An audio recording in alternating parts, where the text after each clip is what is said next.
illusion of personal failure. There are moments when something does not work. You try, you prepare, you follow the rules, and still the outcome falls short. In those moments, the first question rarely concerns the structure. It concerns you. What did I do wrong? Why am I not enough? Why does this seem easier for others? Self-examination is often immediate. Structural examination is rare. From early on, we are taught to take responsibility. This is not a harmful lesson. Personal accountability is necessary for growth.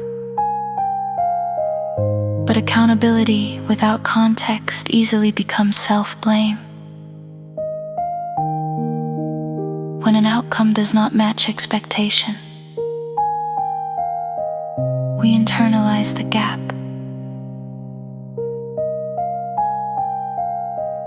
If the workplace rewards constant availability and you feel exhausted,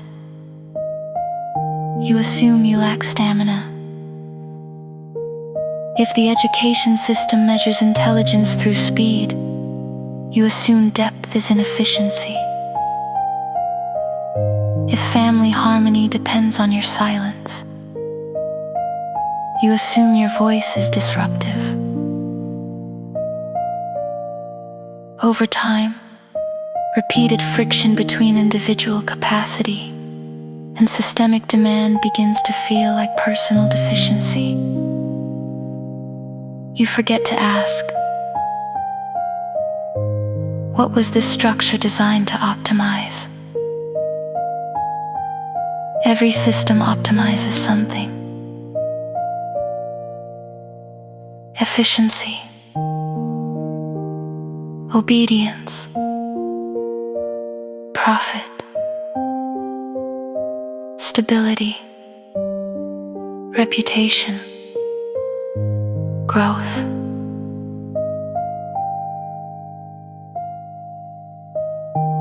But no system optimizes everything.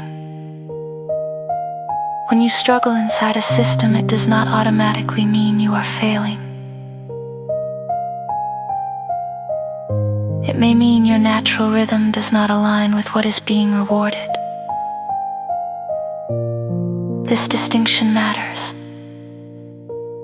because when misalignment is misinterpreted as inadequacy, confidence erodes quietly. You try harder.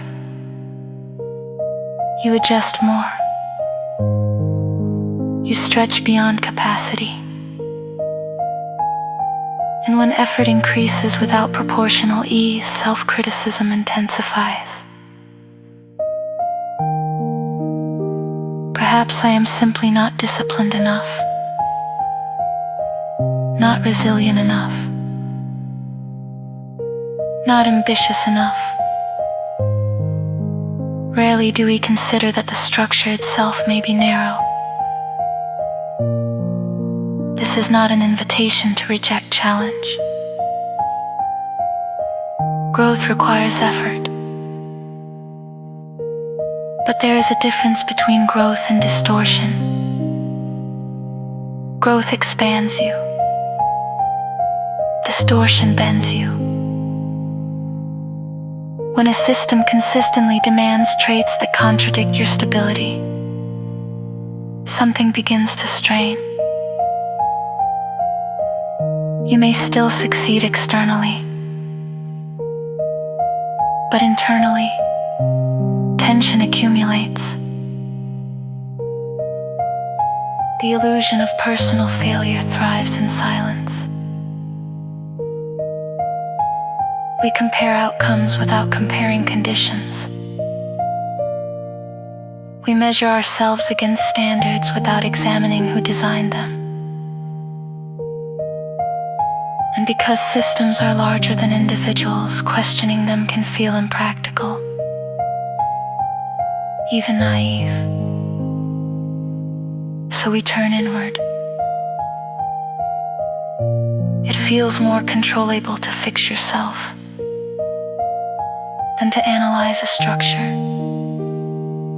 But clarity begins when you pause the reflex. When something is not working,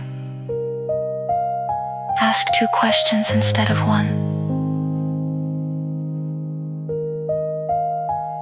What can I improve?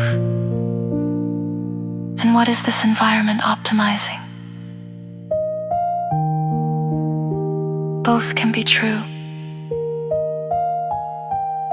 You may need refinement. The system may also be limited. Recognizing this does not remove responsibility. It balances it. And responsibility is balanced. It feels steady. When responsibility is distorted, it feels heavy. The goal is not to externalize blame. It is to understand context. You are responsible for your choices. You are not responsible for every structural design. Sometimes what feels like failure is simply friction between who you are becoming and what the system was built to sustain. When you see that clearly, self-judgment softens. And in that softening, something steadier emerges. Not defensiveness, not resignation. Discernment. And discernment is the beginning of structural awareness.